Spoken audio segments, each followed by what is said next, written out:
শেখ হাসিনার বিরুদ্ধে গণহত্যার মামলায় রায়ের দিন জানানো হবে ১৩ নভেম্বর। হত্যাকাণ্ড চালিয়ে পালিয়ে যাওয়াই প্রমাণ করে পদচ্যুত প্রধানমন্ত্রীর অপরাধ, বললেন অ্যাটর্নি। পালিয়ে যে এখানে শান্ত হননি, এই বিচারকে ব্যাহত করার জন্য তার সর্বোচ্চ অবস্থান ব্যাখ্যা করছেন। সিএসির সঙ্গে বিএনপির প্রতিনিধি দলের বৈঠক, নির্বিঘ্ন ভোটদান নিশ্চিত করা সহ আইন শৃঙ্খলা নিয়ে আলোচনা, বিতর্কিতদের নির্বাচনী কার্যক্রম থেকে বিরত রাখার পরামর্শ। নির্বাচন কমিশনকে আমরা অনুরোধ করেছি যে তারা যেন একটি উদাহরণ সৃষ্টি করতে পারে।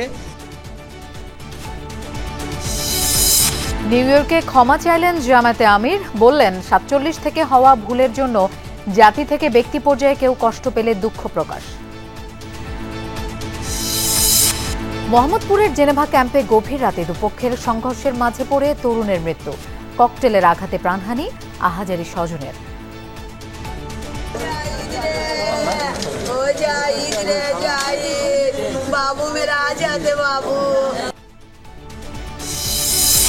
মেট্রো রেলের প্ল্যাটফর্মে প্রবেশের পর বের হলেই ১০০ টাকা জরিমানা। নতুন নিয়মে নাখোশ যাত্রীরা, অনিয়ম ঠেকাতেই এই ব্যবস্থা, বলছে কর্তৃপক্ষ।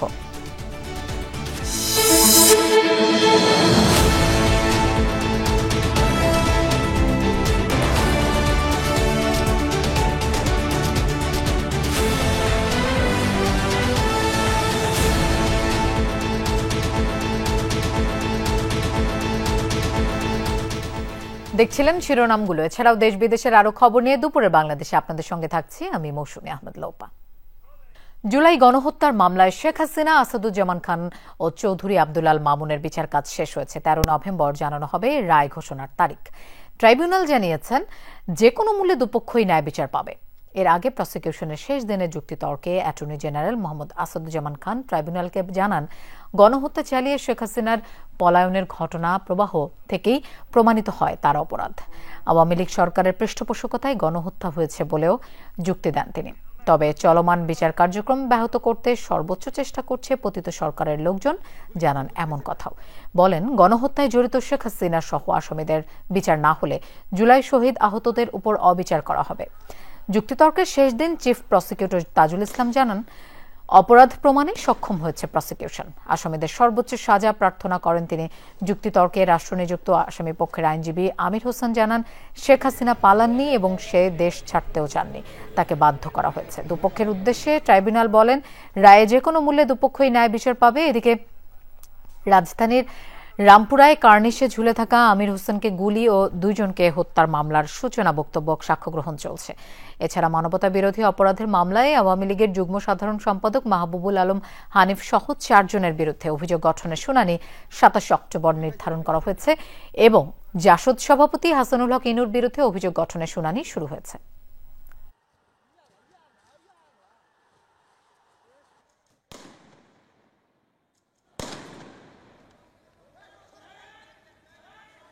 We have proved the commission of offence committed by the accused beyond all reasonable doubt.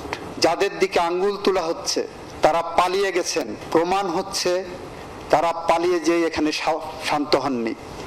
এই বিচারকে ব্যাহত করার জন্য তার সর্বোচ্চ অবস্থান ব্যাখ্যা করছেন। উনি যেতে চাননি, উনি একথাও বলেছিলেন, আমাকে প্রয়োজনে এখানে হত্যা করে এইখানেই কবর দাও, কিন্তু তারপরে যেছেন ওনাকে যেতে বাধ্য করা হয়েছে। লর্ডশিপের কাছে আমার নিবেদন, আমিও চাই ন্যায় বিচার। আমিও মনে করি ন্যায় বিচার হলে আমার আসামি খালাস পাবে। দর্শক, এই মুহূর্তে ট্রাইব্যুনালে আছেন আমাদের সহকর্মী মাইনুল মারুফ। আমরা তার কাছে যাচ্ছি সরাসরি। মাইনুল, শেষ দিনের যুক্তিতর্ক সম্পর্কে একটু বিস্তারিত জানতে চাই। ১৩ নভেম্বর তো রায়ের দিন ঘোষণার দিন জানানো হবে, একটু এই বিষয়গুলো নিয়ে একটু বিস্তারিত জানাবেন আমাদের। দীর্ঘ প্রতীক্ষিত একটি বিচার ছিল জুলাই আগস্টে মানবতা বিরোধী অপরাধের মামলায় শেখ হাসিনা, আসাদুজ্জামান খান কামাল এবং চৌধুরী আব্দুল আল মামুনের বিচার। এবং যেহেতু এই তিনজনই ছিলেন মূল কমান্ডে, তা যে এই বিচারটার প্রতি আগ্রহ ছিল পুরো দেশের, কি হয়, কিভাবে হয় এবং ন্যায় বিচার কতটুকু হয়, যারা জুলাই শহীদ তারা কতটুকু ন্যায় বিচার পান, এই সব কিছু মিলে এই বিচার অপেক্ষা কিন্তু সবাই ছিলেন। অবশেষে ১০৬ দিনের মতো বিচারে মোট যেদিন জুলাই অভিযোগ গঠন হয়েছিল তারপর ১০৬ দিনের দিনের মাথায় এই মামলার বিচার কাজ কিন্তু শেষ হলো এবং এই বিচার কাজ শেষ হওয়ার মধ্য দিয়ে বলা যায় যে জুলাই আগস্টের যে মূল মামলাটি এটিকে যদি বলা যেহেতু মাস্টারমাইন্ড হিসেবে এদেরকে ধরা হয় মূল মামলাটির বিচার কাজ কিন্তু শেষ হয়েছে এবং পরবর্তীতে এই মামলা যেহেতু 13ই নভেম্বর রায় ঘোষণার দিন ঘোষণা করা হবে অর্থাৎ পরবর্তীতে এই মামলার যেই রায় আসুক সেই রায় কিন্তু রায়ের অপেক্ষায় কিন্তু পুরো দেশ থাকবে। সবার প্রত্যাশা যারা জুলাই গণ অভ্যুত্থানে শহীদ হয়েছেন সবাই যেন ন্যায় বিচার পায়, যারা আহত হয়েছেন তারা যেন ন্যায় বিচার পায়, কারণ এই তিনজনের উপরেই পুরো দায় বর্তায় অনেকটাই, কারণ এরাই ছিলেন কমন রেসপন্সিবিলিটি। এর পাশাপাশি যারা মাঠ পর্যায়ে বাস্তবায়ন করেছেন, যারা দিক নির্দেশনা দিয়েছেন তাদের উপরও বর্তায়। তবে এই তিনজনকে বলা হয় মাস্টার মাইন্ড, অর্থাৎ তাদের কথাই হয়েছে যে জুলাই গণহত্যা তাদের মূল কমান্ডের থেকে তারাই বলেছেন কোথায় কিভাবে আক্রমণ করতে হবে, লেথাল ওয়েপন ব্যবহার করতে হবে কিনা, হেলিকপ্টার দিয়ে গুলি, সবকিছু বিষয় সিদ্ধান্ত কিন্তু এখান থেকে এসেছে বলে কিন্তু প্রসিকিউশন ট্রাইব্যুনালে তুলে ধরেছেন।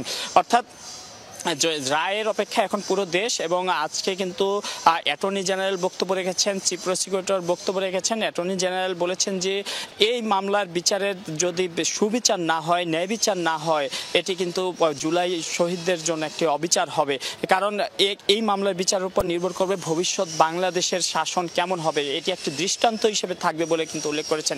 চিফ প্রসিকিউটর যে আসামি পক্ষ যে সকল যুক্তি তুলে ধরেছেন তার যুক্তি খণ্ডন করেন এবং তিনি তুলে ধরেন যে এই বিচারটি ভবিষ্যৎ বাংলাদেশের জন্য খুবই জরুরি, কারণ ভবিষ্যতে যেন এমন ঘটনা না ঘটে সেই ক্ষেত্রে কিন্তু এই বিচার কিন্তু ভূমিকা বা এই বিচার একটি দৃষ্টান্ত হয়ে থাকবে। অর্থাৎ দুইজনই এই বক্তব্য রেখেছেন এবং এখন শুধু অপেক্ষা রায়ের এবং আমরা হয়তো 13 নভেম্বর পর জানতে পারবো যে এই মামলার পরবর্তী তারিখ কবে আসবে।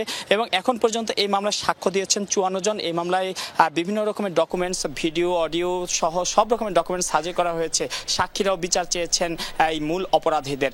এছাড়া রাজসাক্ষীর ব্যাপারে ট্রাইব্যুনাল সিদ্ধান্ত দেবেন বলে কিন্তু প্রসিকিউশন জানিয়েছে, যেহেতু প্রসিকিউশন মনে করে রাজসাক্ষী যে পুরোপুরি ঘটনা তুলে ধরেছেন এবং সত্য তুলে ধরেছেন, এখন বাকি সিদ্ধান্ত রাজসাক্ষীর বিষয়ে নেবে ট্রাইব্যুনাল। মারুফ, আপনাকে ধন্যবাদ আমাদের সাথে যোগ দেওয়ার জন্য।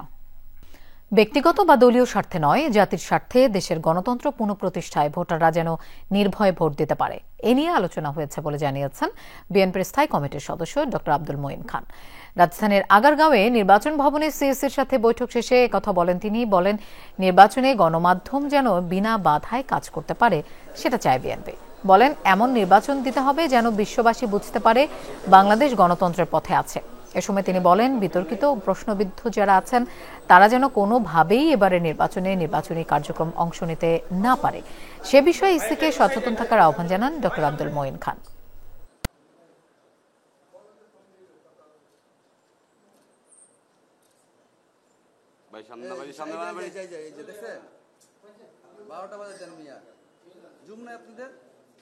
আমরা আইন শৃঙ্খলা রক্ষার জন্য সামরিক বাহিনীর সহায়তা আমরা কামনা করি। তারাও কিন্তু এক বাক্যে একটি কথা বলেছেন যে তারা দৃঢ় প্রতিজ্ঞ, তারা একটি সুষ্ঠু নিরপেক্ষ নির্বাচন করবে এবং আমরাও বলেছি যে আমরা সেটাই চাই। এই মতৈক্য আজকের আমরা প্রতিষ্ঠা করেছি। নির্বাচন একটি উৎসবমুখর একটা কর্মকাণ্ডে পরিণত হবে এবং আইন শৃঙ্খলা নিয়ে আমরা যে আশঙ্কা করছি সে আশঙ্কা থাকবে না। দর্শক, এই বিষয়ে আমরা আরো জানবো। আমাদের সাথে যোগ দিচ্ছেন সহকর্মী তানভীর মৌসুম। তানভীর, আব্দুল মঈন খান কিছু কথা তো আমাদের জানালেন, সিএসির সঙ্গে বৈঠকে আলোচনার বিষয়ে আর কি জানালেন, একটু বিস্তারিত জানতে চাই। লোপা, এখানে বেশ কিছু জিনিস নিয়ে তারা আলোচনা করেছে, তবে মূল যেটি প্রাধান্য পেয়েছে সেটি হচ্ছে নির্বাচনের বিষয়ে আমি একে একে বলছি। গণভোটের বিষয়টি যে মঈন খান আমাদেরকে জানিয়েছেন যে যেদিন সাধারণ নির্বাচন হবে সেদিনই গণভোটের পক্ষে বিএনপি। এছাড়া নির্বাচন কমিশনকে যেন নিরপেক্ষ ভূমিকায় থাকাটা নিশ্চিত করা হয় সে বিষয়টি নিয়ে তিনি বলেছেন। এবং আব্দুল মঈন খান এই জিনিসটির ব্যাপারে জোর দিয়েছেন যে জনসাধারণের মনে যখন এই ভরসাটি আসবে যে এই বর্তমান সরকার নিরপেক্ষ, বর্তমান নির্বাচন কমিশন নিরপেক্ষ, তখন সেই আস্থার জায়গাতে পৌঁছাতে পারলে তখন আর কোনো সমস্যা থাকবে না। এবং তিনি এটাও বলেছেন যে তার কাছে মনে হয়েছে কমিশনকে যে না, কমিশন একটি অবাধ ও সুষ্ঠু নির্বাচন করার জন্য আন্তরিক এবং তাদের সেই ইচ্ছাটি রয়েছে। এবং বিএনপি এবং বর্তমান যে কমিশন, প্রধান নির্বাচন কমিশনার, তারাও একমত হয়েছেন অবাধ ও সুষ্ঠু নির্বাচনের ব্যাপারে। এই বিষয়টি নিয়ে তারা একমত হয়েছেন। এখানে আরেকটি বিষয় আছে আইন শৃঙ্খলা বাহিনীর বিষয়ে তিনি কথা বলেছেন প্রধান নির্বাচন কমিশনারের সাথে। এবং এখানে আরেকটি বিষয় হচ্ছে যেটি সবচেয়ে বেশি প্রাধান্য পেয়েছে সেটি হচ্ছে যে বিগত নির্বাচনগুলোতে যে নির্বাচন কর্মকর্তারা ছিলেন তারা আসলে কতটুকু বিতর্কিত, তারা কতটুকু তাদের সততার সাথে তাদের দায়িত্ব পালন করেছেন সে বিষয়টি নিয়ে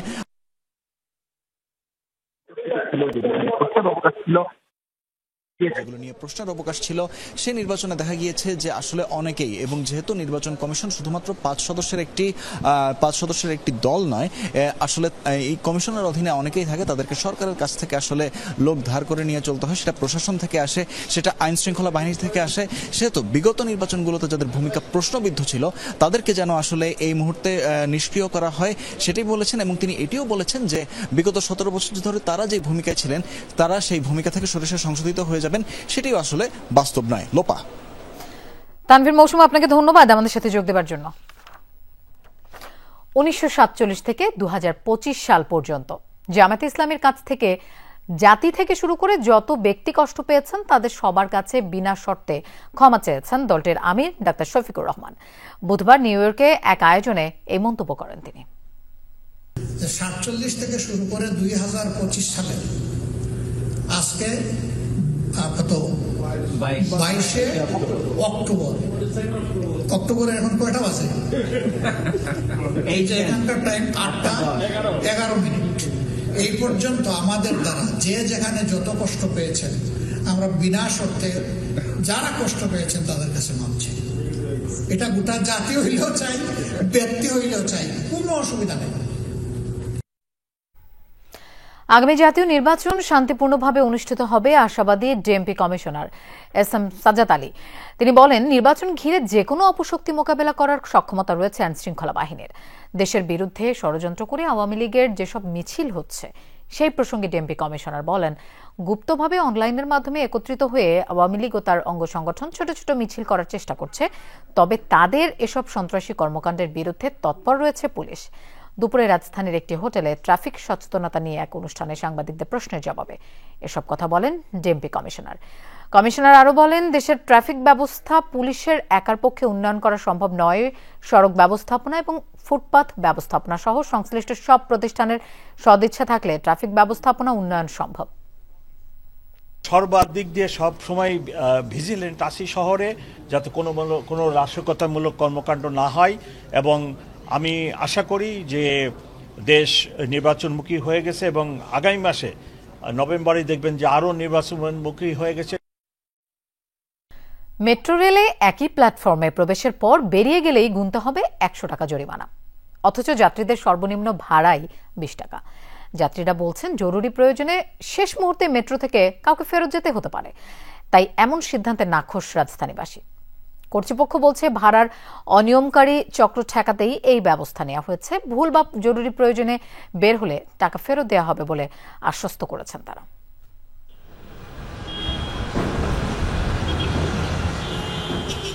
যানজটে জর্জর ঢাকা শহরে রাজধানীবাসীকে কিছুটা হলেও স্বস্তি দিতে পেরেছে মেট্রো রেল।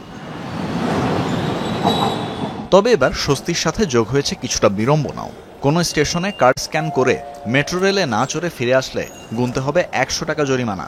এর আগে স্টেশনে প্রবেশের পর 5 মিনিটের মধ্যে বেরিয়ে গেলে তাকে কোনো ভাড়া গুনতে হতো না।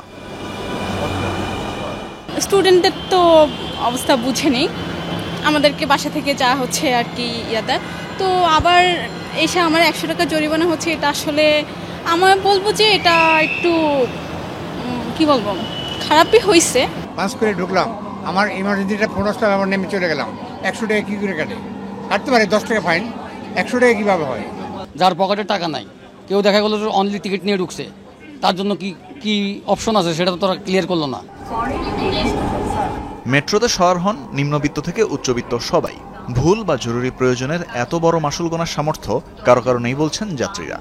মানুষ আসে দেন যদি না যায় তাহলে জিনিসটা কেমন দেখায় না, যে আপনি টিকিট পারচেস করলেন অ্যান্ড আপনি ওখান থেকে গেলেনই না, তাহলে জিনিসটা অবশ্যই খারাপ দেখায়। এমন আছে যেখানে দিনমজুর ট্রেন যাতায়াত করে, তাদের পরে 100 টাকা নাও থাকতে পারে।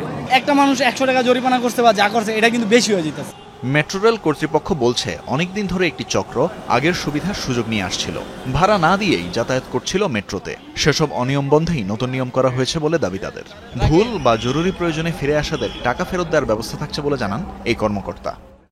পকেট গেটটা ওপেন না থাকতো তাহলেই হয়তো তার জন্য বার্ডেন হতো, কিন্তু পকেট গেটটা তার জন্য ওপেন করা হচ্ছে। মানে প্যাসেঞ্জারদের এখন জানতে হবে যে জেনুইনলি যে যেতে চায় না সে তখন ওই গেটে না যেয়ে পকেট গেটের কাছে যে লাইনটা পড়ে ওখানে দাঁড়িয়ে যে ভদ্রলোক বসা থাকে তাকে জানাতে হবে, কার্ডটা ফেরত দেওয়া অথবা ডিটিসির ওই এন্ট্রিটা ক্যান্সেল করাতে হবে। ওখানে দাঁড়ালে তাহলে তার আর্থিক কোনো ক্ষতির সম্মুখীন হচ্ছে না। 20 অক্টোবর থেকে জরিমানার এই নিয়ম কার্যকর করেছে মেট্রো রেল কর্তৃপক্ষ। তানভীর মৌসুম, যমুনা নিউজ, ঢাকা। ঢাকা স্ট্রিমের সংবাদকর্মীর আত্মহননে প্ররোচনার অভিযোগে মানববন্ধন করেছেন ঝিনাইদহের সামাজিক ও সাংস্কৃতিক কর্মীরা। সকালে জেলা শহরের পোস্ট অফিস মোড়ে এই মানববন্ধন হয়। এ সময় গণমাধ্যম কর্মী স্বর্ণময়ীর বিশ্বাসের মৃত্যুর সঠিক কারণ উদ্ঘাটনের দাবি জানান তারা। উপস্থিত ছিলেন নুরুন্নাহার মহিলা কলেজের সাবেক অধ্যক্ষ, বিহঙ্গ নাট্যগোষ্ঠীর সভাপতি ও বাসদের জেলা সভাপতি সহ অন্যান্যরা। এর আগে গত 18 অক্টোবর ঢাকা স্ট্রিম নামের অনলাইন সংবাদ মাধ্যমের কর্মী স্বর্ণময়ী বিশ্বাস নিজ বাসায় আত্মহত্যা করেন। স্বজনদের অভিযোগ, ঢাকা স্ট্রিমের সিনিয়র এক সহকর্মীর প্ররোচনায় আত্মহত্যা করেন ওই নারী।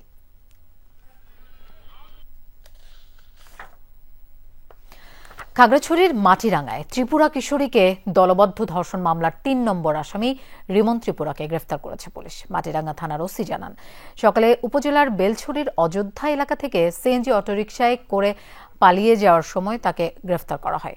এর আগে গতরাতে বেলছড়ি থেকে গ্রেফতার করা হয় আরও 2 আসামি রনি বিকাশ ত্রিপুরা ও বাবু ত্রিপুরাকে। পুলিশ জানায়, গত 20 অক্টোবর রাতে ওই কিশোরী আত্মীয়ের সাথে মন্দিরে পূজা দেখতে যায়। অভিযোগ, এ সময় 4 ত্রিপুরা যুবক কথা বলার জন্য ডেকে নিয়ে তাকে ধর্ষণ করে। পরে ঘটনাটি গোপন রেখে উভয় পক্ষ স্থানীয়ভাবে আপোষ মীমাংসার চেষ্টা করেও ব্যর্থ হয়। এক পর্যায়ে ঘটনা জানাজানি হলে পুলিশ অভিযুক্ত 2 জনকে আটক করে। পরে থানায় মামলা হয়। এর আগে জেলা সদরে এক মারমা কিশোরীকে ধর্ষণের অভিযোগকে কেন্দ্র করে খাগড়াছড়িতে সহিংসতার ঘটনা ঘটে। উত্তপ্ত হয়ে ওঠে পাহাড়।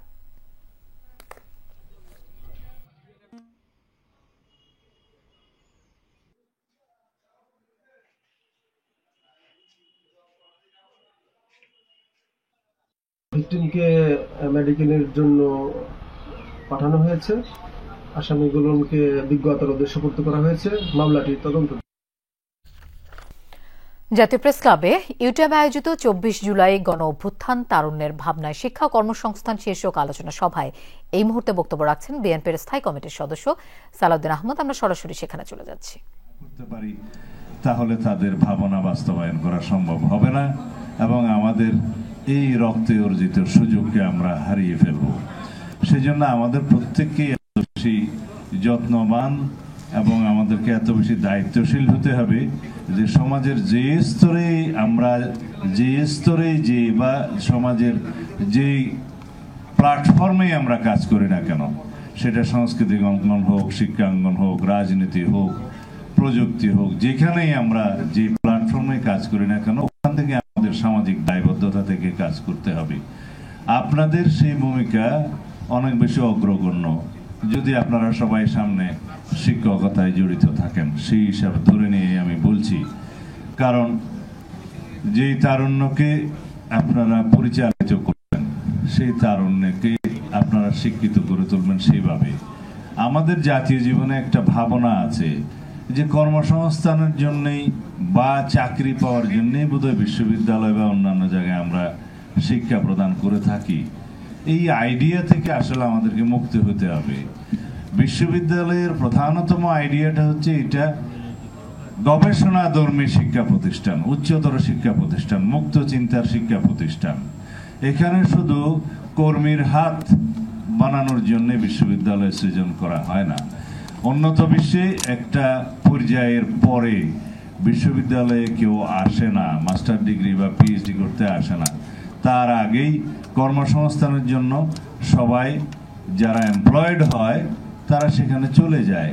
শুধু একটা সংখ্যা যারা একটু অ্যাবাভ অ্যাভারেজ, একটু মেধাবী, তারাই মাস্টার্স করেন, তারাই রিসার্চ করেন এবং তারাই পৃথিবী, সমাজ এবং সেই দেশের জন্য গবেষণাধর্মী কর্মের মাধ্যমে অবদান রেখে থাকেন। কেউ সমগ্র পৃথিবীর জন্য তার রিসার্চকে স্থাপন করেন, কেউ সেই দেশের জন্য, কেউ সেই সমাজের জন্য এবং সেক্টরাল অবদানের জন্য, যেমন এগ্রিকালচার সহ বিভিন্ন বিষয়ে জলবায়ু ভিত্তিক গবেষণার মাধ্যমে সেই সেক্টরকে উন্নয়ন করে থাকেন। আমি এই জন্যই সেক্টরাল বললাম, বাংলাদেশ যেহেতু কৃষি নির্ভরশীল দেশ, এখানে যদি আমরা কৃষি বিশ্ববিদ্যালয় থেকে যে সমস্ত গবেষকরা বাংলাদেশের জলবায়ুতে উপযুক্ত শস্য সহ বহুমুখীকরণ শস্যের এবং অন্যান্য বিষয়ে যেগুলো আমরা আমাদের প্রযুক্তির মধ্য দিয়ে একটা গ্লোবাল স্ট্যান্ডার্ডে নিয়ে যেতে পারি, যেমন সোনালী আজকে নিয়ে গিয়েছে, পরিবেশ বান্ধব ব্যাগের প্রচলন করতে চেয়েছিলেন, এখন কতটুকু অবস্থায় কি অবস্থায় আছে জানি না। দর্শক, প্রেস ক্লাবে এক আলোচনা সভায় বক্তব্য রাখছেন বিএনপির স্থায়ী কমিটির সদস্য সালাউদ্দিন আহমদ। আমরা সরাসরি সেখানে ছিলাম। রাজধানীর মোহাম্মদপুরের জেনেভা ক্যাম্পে দুই পক্ষের মারামারির সময় ককটেল বিস্ফোরণে মোহাম্মদ জাহিদ নামের এক তরুণ নিহত হয়েছেন। বৃহস্পতিবার ভোরে এই ঘটনা ঘটে। স্বজন ও হাসপাতাল সূত্রে এই তথ্য জানা গেছে। জাহিদ জেনেভা ক্যাম্পের বাসিন্দা ছিলেন। রাজধানীর কল্যাণপুরে মোবাইল সার্ভিসিং এর একটি দোকানে কাজ করতেন তিনি। নিহত তরুণের ভগ্নিপতি রবিন হোসেন বলেন, ভোর রাতে জেনেভা ক্যাম্পের ভেতরে দুই পক্ষের মধ্যে মারামারি চলছিল। সে সময় জাহিদ বাসা থেকে বাইরে বের হয়ে একটু সামনের দিকে এগিয়ে যান। তখনই একটি ককটেল জাহিদের গায়ে এসে পড়ে। গুরুতর আহত জাহিদকে নেওয়া হয় ঢাকা মেডিকেল কলেজ হাসপাতালের জরুরি বিভাগে। পরীক্ষা করে ভোর 4:30টার দিকে তাকে মৃত ঘোষণা করেন চিকিৎসক। ঢাকা মেডিকেল কলেজ হাসপাতাল পুলিশ ফাঁড়ির ইনচার্জ পরিদর্শক মোহাম্মদ ফারুক বলেন, ময়না তদন্তের জন্য লাশটি হাসপাতালের মর্গে রাখা হয়েছে।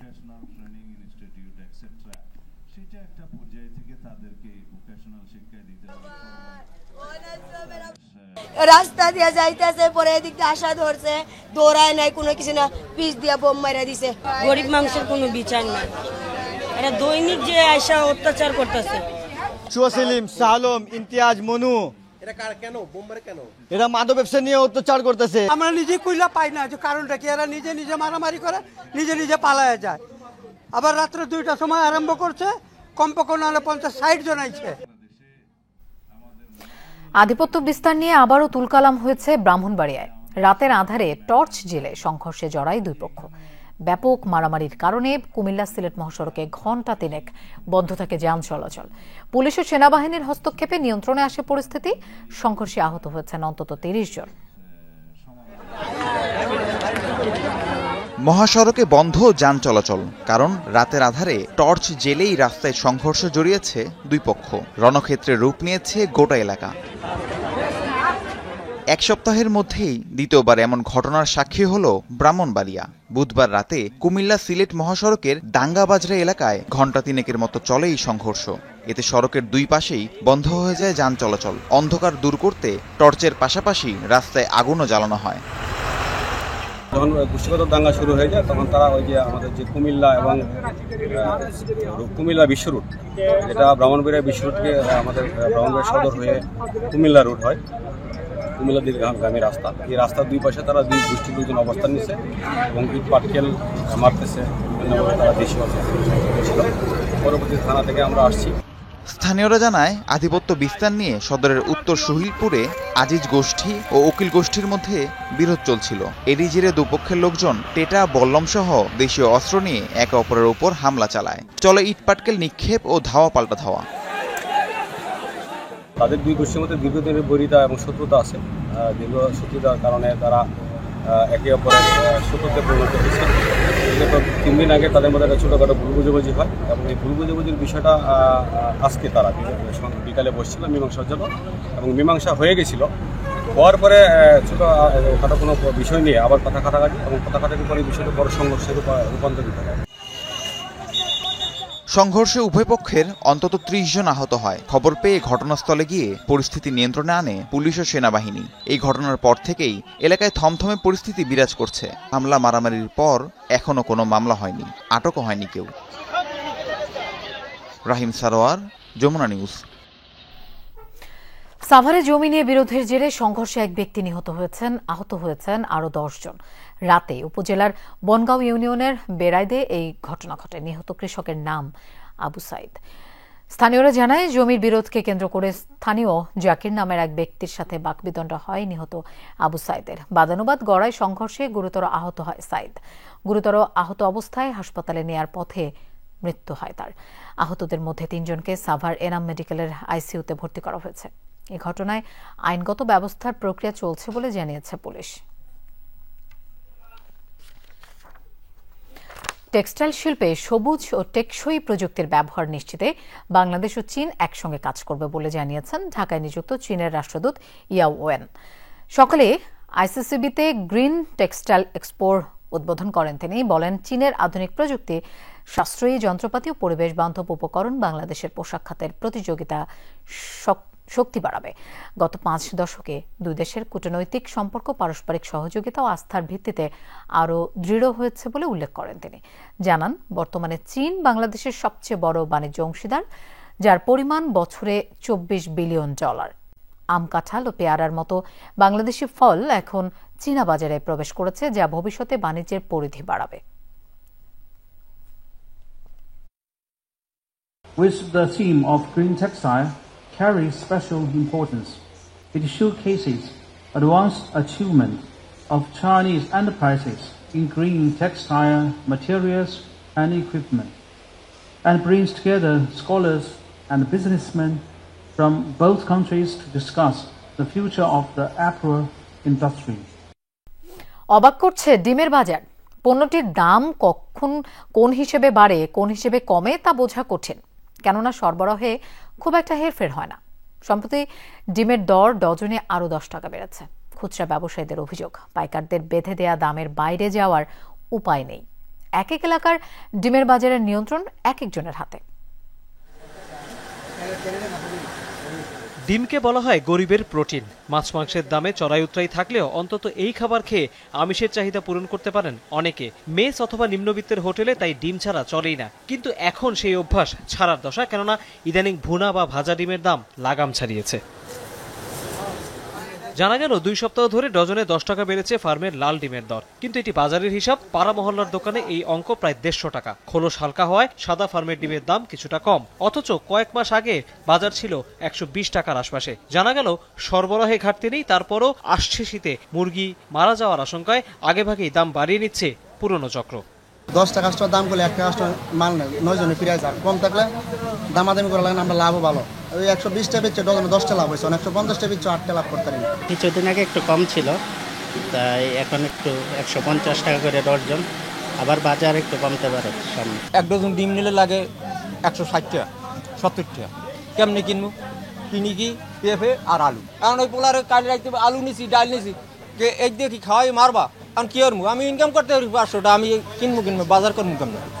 পোল্ট্রি খামারিদের অবশ্য চেয়ে দেখা ছাড়া কিছু করার নেই। এখানে প্রতিটি ডিম উৎপাদনের খরচ কম বেশি 10.5 টাকা, সাথে ফিড, ওষুধ, মুরগির বাচ্চা আর শ্রমিকের মজুরি ঝক্কি তো আছেই। তারপরও বেশি দর চাওয়ার সুযোগ নেই, কেননা এমন হলে ডিমই নেন না পাইকাররা। তাহলে সমাধান কি? আমাদের কাছ থেকে যারা বাজারে নিয়ে বিক্রি করতেছে তারা অনেক লাভবান, আর আমরা বর্তমান লসে আছি। ছোট ছোট খামারে আছি যে এরকম বাজার যদি চলতে থাকে তাহলে মনে হয় না আমরা লাভবান হব। কর্পোরেট সিন্ডিকেট না ভাঙলে 1 নভেম্বর থেকে উৎপাদন স্থগিত করার হুঁশিয়ারি দিয়েছে প্রান্তিক খামারিদের সংগঠন বাংলাদেশ পোল্ট্রি অ্যাসোসিয়েশন। তৌহিদ হোসেন, যমুনা নিউজ, ঢাকা। কর্মক্ষেত্রে স্বাস্থ্য নিরাপত্তা, রাসায়নিক দ্রব্য ও বিস্ফোরক মজুত সংক্রান্ত রাষ্ট্রীয় ও আন্তর্জাতিক আইনের কঠোর প্রয়োগ নিশ্চিত করার দাবি জানিয়েছেন Bangladesh institute of labour studies BILS ও শ্রমিক নিরাপত্তা ফোরামের নেতারা। সকালে জাতীয় প্রেস ক্লাবে সংবাদ সম্মেলনে এই দাবি জানান তারা। এ সময় নেতারা সুপারিশ করেন, বর্তমানে শ্রম আইন সংশোধনের যে উদ্যোগ চলমান আছে সেখানে নিরাপত্তা আইন লঙ্ঘনের শাস্তি সংক্রান্ত বিধিবিধান আরও কঠোর করতে হবে। দুর্ঘটনায় হতাহত শ্রমিক পরিবারের ক্ষতিপূরণের পরিমাণ বৃদ্ধি, চিকিৎসা ও পুনর্বাসন নিশ্চিত করার কথাও বলেন তারা। এক্ষেত্রে আইএলও কনভেনশন 121 অনুসারে জীবনব্যাপী আয়ের সমপরিমাণ ক্ষতিপূরণ প্রদান এবং রানা প্লাজা ক্লেইম অ্যাডমিনিস্ট্রেশনের অনুরূপ একটি প্রাতিষ্ঠানিক কাঠামো গঠনপূর্বক ক্ষতিপূরণের পরিমাণ নির্ধারণ করা সহ 12 দফা সুপারিশ করেন নেতারা।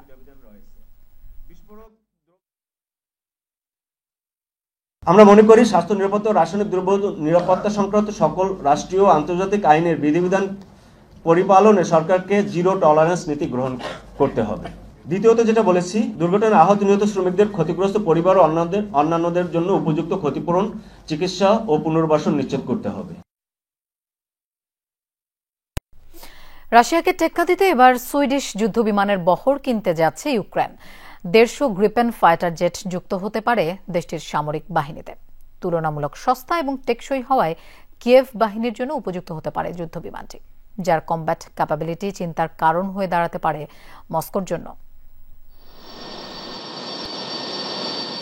F-16 রাফাল, ইউরোফাইটার, টাইফুনের মতো ফাইটার জেটের সাথে পাল্লা দিয়ে ইউরোপের আকাশকে রক্ষা করছে JAS-39 গ্রিপেন। সুইডেনের এই যুদ্ধবিমানকে তুলনা করা হয় ইউরোপের F-35 হিসাবে।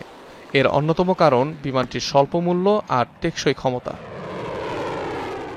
এবার ইউক্রেনের নজর এই গ্রিপেন যুদ্ধবিমানের দিকে। মস্কোর বিপরীতে বিমান বাহিনীকে সুসজ্জিত করতে আকাশযানটির বহর কিনতে চায় কিয়েভ।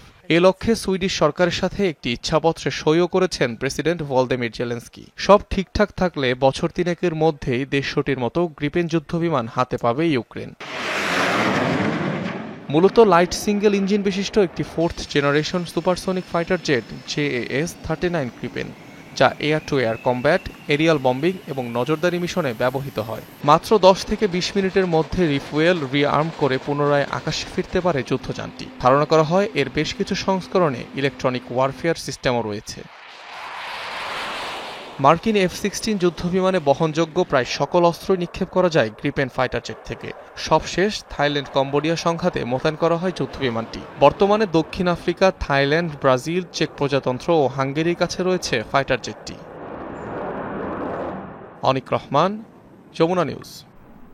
রাজধানীর কাকরাইলে ডিপ্লোমা ইঞ্জিনিয়ার্স ইনস্টিটিউটে শহীদ জিয়া গ্রন্থের মোড়ক উন্মোচন অনুষ্ঠানে এই মুহূর্তে বক্তব্য রাখছেন বিএনপির মহাসচিব মির্জা ফখরুল ইসলাম আলমগীর। আমরা সরাসরি তার বক্তব্যে চলে যাচ্ছি। সেই নির্বাচনে যে পার্লামেন্ট গঠিত হলো, সেই পার্লামেন্টে আওয়ামী লীগের 39 জন, আইডিএর 17 জন ছিলেন সেই সময়। আমার যতদূর মনে করে, আমার ঠিক মনে নেই, হয়তো কম হতে পারবে, মৌলানা আব্দুর রহিমের নেতৃত্বে। এবং সেখানে মোহাম্মদ তোহা, চরমবাম, রাশেদ খান মেনন, সুরঞ্জিত সেনগুপ্ত, প্রফেসর মুজাফর আহমেদ, সবুর খান, শাহজিদুর রহমান, অর্থাৎ গোটা বাংলাদেশের সমস্ত রাজনৈতিক নেতৃত্বকে নিয়ে তিনি কিন্তু নতুনভাবে ঐক্যবদ্ধ করে তিনি এগোতে চাইলেন তার বাংলাদেশের জাতীয়তাবাদ নিয়ে। আমি ওইভাবে দেখার চেষ্টা করি। আমি সেজন্যই বলি যে নেলসন ম্যান্ডেলা ঠিক যেভাবে তার শত্রুদেরকে নিয়ে, রাজনৈতিক শত্রু প্রতিপক্ষকে নিয়ে, সবাইকে নিয়ে কিন্তু পলিটিক্স অফ রিকনসিলিয়েশন শুরু করেছিলেন, আমার প্রেসিডেন্ট সাহেব জিয়াউর রহমানও কিন্তু সবাইকে নিয়েই সেই পলিটিক্স অফ রিকনসিলিয়েশনের কাজটা শুরু করেছিলেন।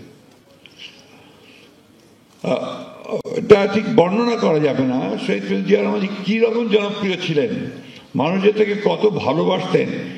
এই লোকটি যেন তার সব মানুষের কাছে যেন একটা তাদের একটা আপনার ত্রাণকর্তার মতো উপস্থিত হয়ে গিয়েছিল। আমি বক্তব্য খুব সংক্ষেপ করব, যে কথাগুলো আমাকে সবসময় মনে হয় সে কথা বলতে চাই। কারণ উনি যেদিন শাহাদাত বরণ করলেন, সেদিন তো মনে হলো যেন গোটা বাংলাদেশ একেবারেই আপনার নিমজ্জিত হয়ে গেল অন্ধকারে। আপনার ওই সময় টাইম ম্যাগাজিনে আপনার ফ্রন্ট পেজ ছবি ছাপা হয়েছিল। সেই ছবিতে ছিল একটা রিক্সার পেছনের ছবি এবং সেখানে আপনার জিয়াউর রহমানের ছবি। তো যে টাইম ম্যাগাজিন সেই রিপোর্টার তিনি জিজ্ঞেস করেছিলেন একজন রিক্সাওয়ালাকে, যে ছবিটা লাগিয়েছিল জিয়াউর রহমানের, যে তুমি এই প্রেসিডেন্টের ছবি লাগিয়েছ কেউ? বলছে এই লোকটি ছিল আমাদের স্বপ্ন, আমরা একে দেখেই মনে করেছিলাম যে আমরা এই দেশটা আবার বেঁচে উঠবে, জেগে উঠবে। আজকে সে চলে গেছে, মনে হচ্ছে আমরা সব অন্ধকারে চলে গেছি। এই